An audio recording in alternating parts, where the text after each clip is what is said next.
Good morning children. कैसे हैं आप सब? हम लोगों ने आपकी जो कृतिका की बुक है उसमें लास्ट चैप्टर आपके सिलेबस का माटी वाली प्रारंभ किया था। इसका फर्स्ट पार्ट मैं आपको भेज चुकी हूँ और मैं इस पार्ट में हमने पढ़ा था कि किस तरह से टिहरी शहर जो था वो अ, भगीरथी और भिलंगाना नदियों के तट पर बसा होने के कारण वहाँ पर बहुत रेतीली मिट्टी थी और वहाँ पर रेतीली मिट्टी होने के कारण लोग अपने घरों में चूल्हों की लिपाई उस मिट्टी से नहीं कर पाते थे। तो इसलिए उन्हें लाल मिट्टी की आवश्यकता पड़ती थी, जिससे वो अपने घरों की लिपाई करते थे, चूल्हों की लिपाई करते थे। और लाल मिट्टी लाने का कार्य वहाँ पर जो है वो एक बुढ़िया थी, हरिजन बुढ़िया, छोटे से कद की और गरीब और बहुत बूढ़ी स्त्री, वो लाल मिट्टी लाने का कार्य करती थी। टिहरी शहर के बाहर एक मिट्टी की खान थी, लाल मिट्टी की खान थी। उसके पास एक कनस्तर था जिसका ढक्कन उसने हटा दिया था और उस माटा खान से वो मिट्टी भरती थी, उसे सिर पर रखती थी और उसके बाद वो लोगों के घरों में मिट्टी देने के लिए जाती थी। तो पूरा जो टिहरी शहर था उस समय, चूंकि लोग जो है वो गांव में रहते थे और ज़्यादातर लोग चूल्हे पर खाना बनाते थे, तो चूल्हे की लिपाई इत्यादि के लिए उन्हें उसकी आवश्यकता पड़ती थी।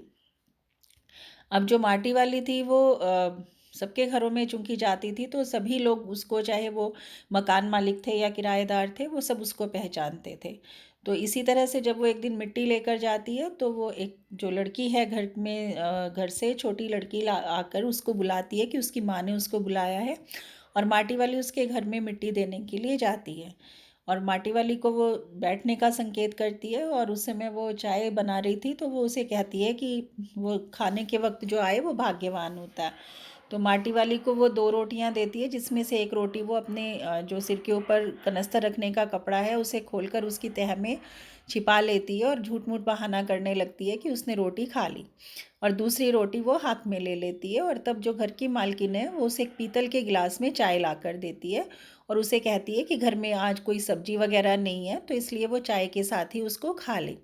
तो माटी वाली कहती है कि उसे सब्जी की या साग की आवश्यकता नहीं है, क्योंकि चाय तो अपने आप में ही साग का कार्य करती है, यानी चाय के साथ उसी तरह सरलता से रोटी खाई जा सकती है जैसे सब्जी के साथ खाई जाती है। तो जो मालकिन है घर की, वो कहती है कि भूख मीठी की भोजन मीठा, अर्थात जो स्वाद है वो भूख में होता है, भोजन में नहीं होता। तो अभी वो ये बातें करती हैं तो माटी वाली का ध्यान जाता है कि जो घर की मालकिन है उसने उसको पीतल के गिलास में अ, चाय दी है। और जब पीतल के गिलास में वो चाय दे रही है तो उसको आश्चर्य होता है और आगे वो घर की मालकिन से बात करती है। और वो घर की मालकिन से कहती है, तुमने अभी तक पीतल के गिलास संभाल कर रखे हैं, पूरे बाजार में और किसी घर में अब नहीं मिल सकते ये गिलास। तो घर की मालकिन कहती, मतलब उसे आश्चर्य होता है, क्योंकि अब ज़्यादातर लोगों के घरों में या तो स्टील के गिलास मिलते हैं या कांच के गिलास मिलते हैं। तो माटी वाली को आश्चर्य होता है कि इस घर की मालकिन ने अभी तक पीतल के गिलास संभाल कर रखे हुए हैं। इनके खरीदार कई बार हमारे घर के चक्कर काट कर लौट गए। ये कौन कह रहा है? घर की मालकिन कह रही है, क्योंकि ऐसे बहुत सारे लोग होते हैं जो पुराने बर्तन खरीदते हैं, उसके बदले में नए बर्तन दे देते हैं।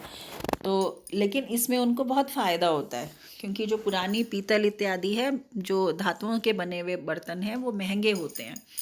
पुरानी धातु में पीतल, कांसा इत्यादि बहुत महंगे होते हैं, तांबा इत्यादि। तो वो कहती है कि पुरखों की गाढ़ी कमाई से हासिल की गई चीज़ों को हराम के भाव बेचने को मेरा दिल गवाही नहीं देता। यानी उसके कहने का तात्पर्य क्या है कि जो हमारे पुरखे थे उन्होंने बहुत कठोर परिश्रम किया और तब उन्होंने हमारे लिए ये सामान इकट्ठा किया, और हराम के भाव बेचने का मतलब है औने पौने दामों में बेचना, यानी किसी भी कम कम से कम कीमत पर बेचकर उनसे छुटकारा पाना।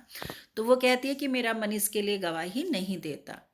हमें क्या मालूम कैसी तंगी में अपनी जीभ पर कोई स्वादिष्ट चटपटी चीज़ रखने के बजाय मन मसोस कर 2-2 पैसे जमा करते रहने के बाद खरीदी होंगी उन्होंने ये तमाम चीज़ें।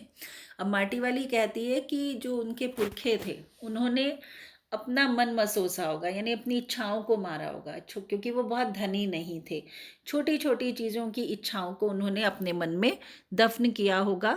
तब उन्होंने एक एक पैसा बचाकर कठोर परिश्रम करके हमारे लिए ये चीज़ें बनाई, और हम इन चीज़ों को आउट ऑफ फैशन समझकर ऐसे ही औने पौने दामों में घर से बाहर फेंक रहे हैं, लोगों को इस तरीके से कबाड़ियों को बेच रहे हैं। तो उसी इसलिए उसका मन नहीं करता। वो कहता है कि जिन आज इन चीज़ों को, वो कहती है आज इन चीज़ों की हम लोगों की नज़रों में कोई कीमत नहीं रह गई है। और ये वास्तविकता भी है। हम अपनी प्राचीन सब संस्कृति को, अपने जो पुरखे हैं उनकी परंपराओं को, उनके द्वारा संजोई गई चीज़ों को हम आउट ऑफ फैशन समझकर घर से बाहर निकाल रहे हैं। हम, ये वास्तविकता भी है। आज हम ही लोगों के घरों में पीतल के बर्तन, तांबे के बर्तन, कांसे के बर्तन दिखाई नहीं देते, क्योंकि हमें लगता है ये आउट ऑफ फैशन है। इसी तरह और बहुत सारी परंपराएं हैं हमारी, हमारे रीति रिवाज हैं, जिन्हें हम आउटडेटेड समझकर, ओल्ड फैशन समझकर अपने जीवन से निकालते जा रहे हैं, जबकि ये हमारी वास्तविक पूंजी है। हमारे पुरखों ने इन सब चीज़ों के लिए बहुत त्याग किया है, बहुत कष्ट सहे हैं। तो ये हमारी एक प्रकार से क्या है, कृतज्ञता है। हम उनके उपकार को भूल रहे हैं, हम उनके द्वारा किए गए त्याग को भूल रहे हैं, और हम इन चीज़ों को धीरे धीरे, जो हमारी एक तरह से पहचान है, हमारे पूर्वजों के द्वारा दिए किए उठाए गए, हमारे लिए उठाए गए कष्टों की प्रतीक हैं, हम ऐसी अमूल्य चीज़ों को जो है वो फैशन के नाम पर अपने जीवन से दूर कर रहे हैं। तो वो इसी बात को घर की मालकिन कहती है कि बाजार में जाकर पीतल का भाव पूछो जरा, सुनकर दिमाग चकराने लगता है, क्योंकि पीतल बहुत महंगा है।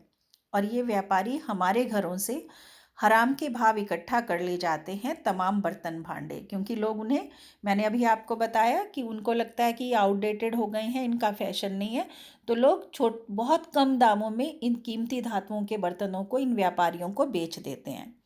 कांसे के बर्तन भी गायब हो गए हैं सब घरों से। पहले घरों में कांसे के बर्तन मिलते थे। जो बच्चे गांव से जुड़े हुए हैं वो जानते होंगे कि गांव में एक चौड़ा सा कटोरा होता था जिसे बेला कहते थे, और उस बेले में जो है वो कांसे के बेले में जो है वो दाल और खीर इत्यादि दी जाती थी। अब ये सब चीज़ें हमारे जीवन से निकलती जा रही हैं। यदि हम बाजार में पीतल या कांसे का बर्तन खरीदने जाएं तो वो हमें इतना महंगा मिलता है कि हम जो है वो सोच भी नहीं सकते।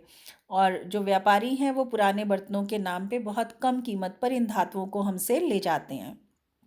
तो इस तरीके से जो है वो उसको, जो घर की मालकिन है वो ये सब बातें उसको कहती है। और जो माटी वाली है उसको ये सुनकर हैरानी होती है सारी बातें। वो कहती है कि इतनी लंबी बात नहीं सोचते बाकी लोग। माटी वाली कहती है कि सब लोग इतना गहराई से, इतनी दूरदर्शिता से नहीं सोचते हैं। अब तो जिस घर में जाओ वहाँ या तो स्टील के भांडे दिखाई देते हैं या फिर कांच और चीनी मिट्टी के।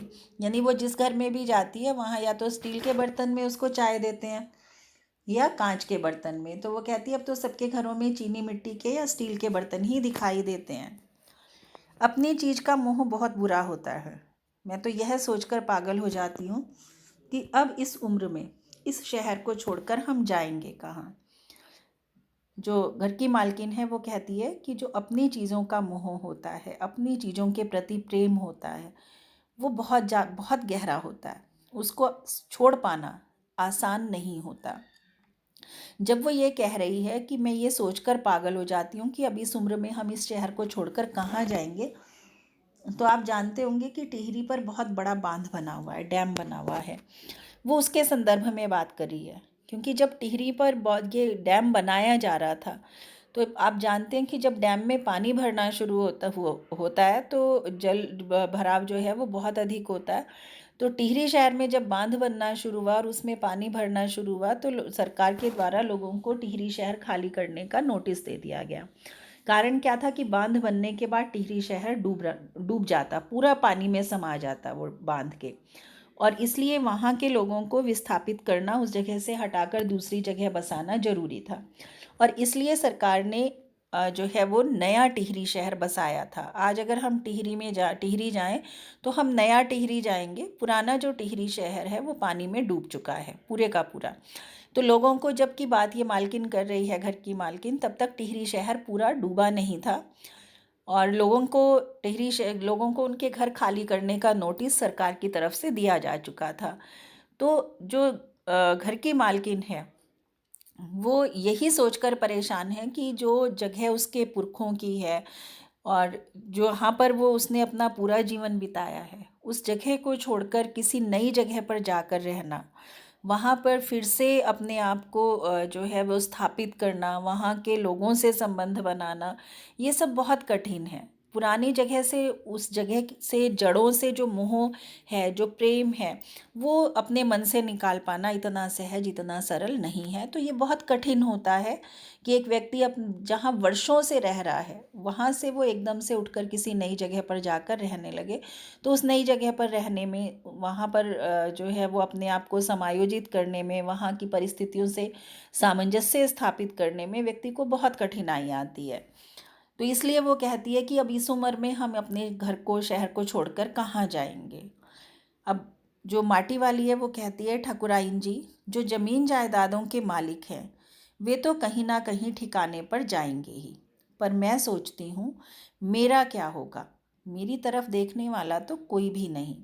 यानी जो जिन लोगों के पास, अब क्या था, जैसे जब जो टिहरी शहर डूब रहा था, तो जिन लोगों के पास कोई संपत्ति थी, यानी संपत्ति के कागज थे, सर्टिफिकेट्स थे, प्रमाण पत्र थे, जो भी उनके पास प्रॉपर्टी का प्रूफ था, उन लोगों को सरकार ने नए टिहरी में उतनी ही प्रॉपर्टी दे दी थी, उतनी ही ज़मीन दे दी थी। जिनके मकान थे उनको मकान के लिए जगह दी थी। लेकिन कुछ लोग माटी वाली जैसे भी थे, गरीब मजदूर थे, जिनके पास अपनी संपत्ति के नाम पर कुछ भी नहीं था।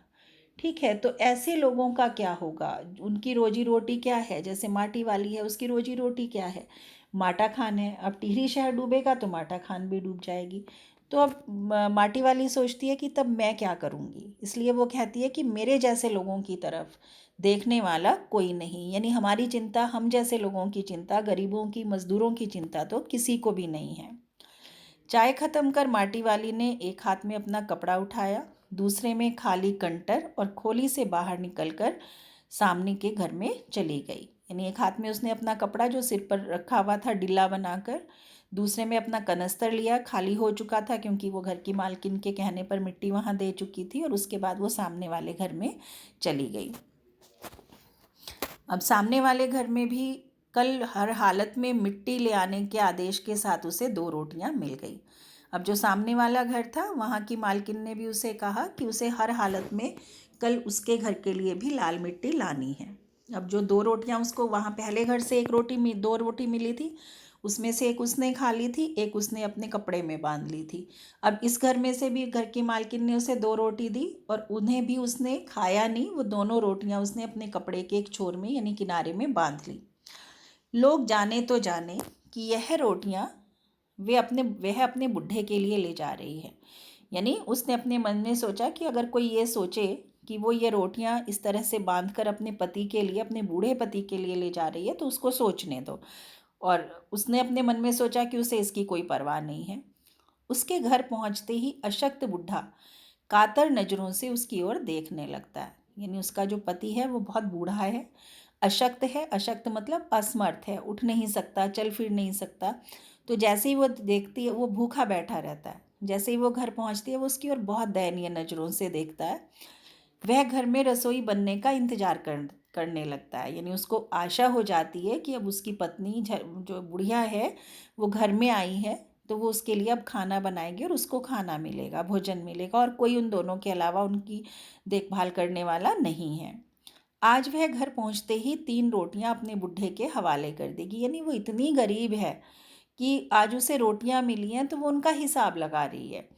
मतलब उसके पास सिवाय रोटियों के कुछ नहीं है। रोटियों को देखते ही चेहरा खिल उठेगा बुढ़े का। यानी जैसे ही बुढ़ा देखेगा कि रोटी तो बनी बनाई मिल गई है, तो वो खुश हो जाएगा कि आज जल्दी खाना मिल जाएगा। साथ में ऐसा भी बोल देगी, साग तो कुछ है नहीं अभी।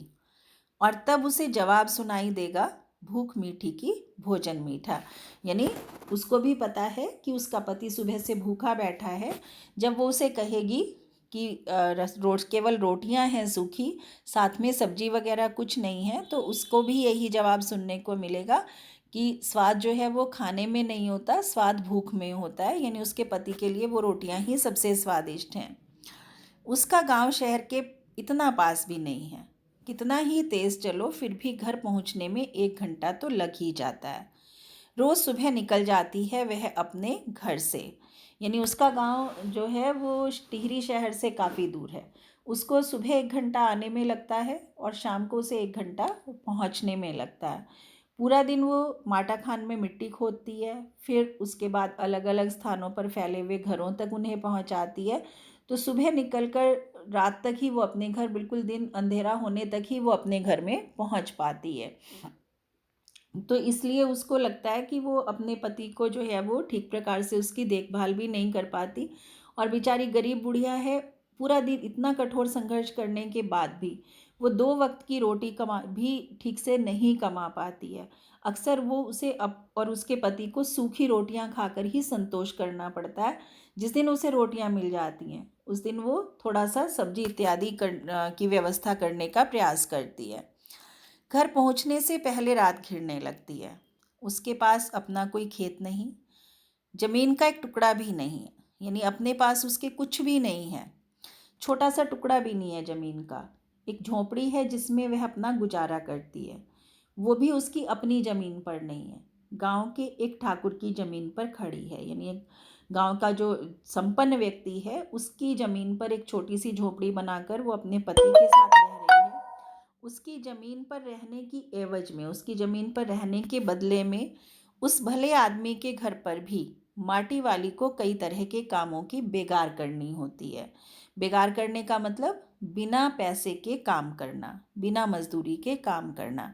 यानी उसके घर ज़मीन पर वो झोंपड़ी बनाकर रह रही है, तो इसके बदले में उसे उस ज़मीन जो दबंग है, जो ठाकुर है, उसकी ज़मीन पर बहुत सारे काम, उसके घर के बहुत सारे काम करने पड़ते हैं। नहीं, आज वह एक गठरी में बदल गए अपने बुढ़े को कोरी रोटियां नहीं देगी। वो अपने में मन में सोचती है कि अब रोज़ तो उसको अपने पति को विवशता में सूखी रोटियां खिलाने पड़ती हैं, लेकिन आज उसकी रोटियों की व्यवस्था हो गई है, तो आज वो अपने पति को सूखी रोटी नहीं देगी, सब्जी देगी साथ में। माटी बेचने से हुई आमदनी से उसने 1 पाव प्याज खरीद लिया। प्याज को कूटकर वो उसे जल्दी जल्दी तल देगी। बुढ़े को पहले रोटियां दिखाएगी ही नहीं, सब्जी तैयार होते ही परोस देगी उसके सामने 2 रोटियां।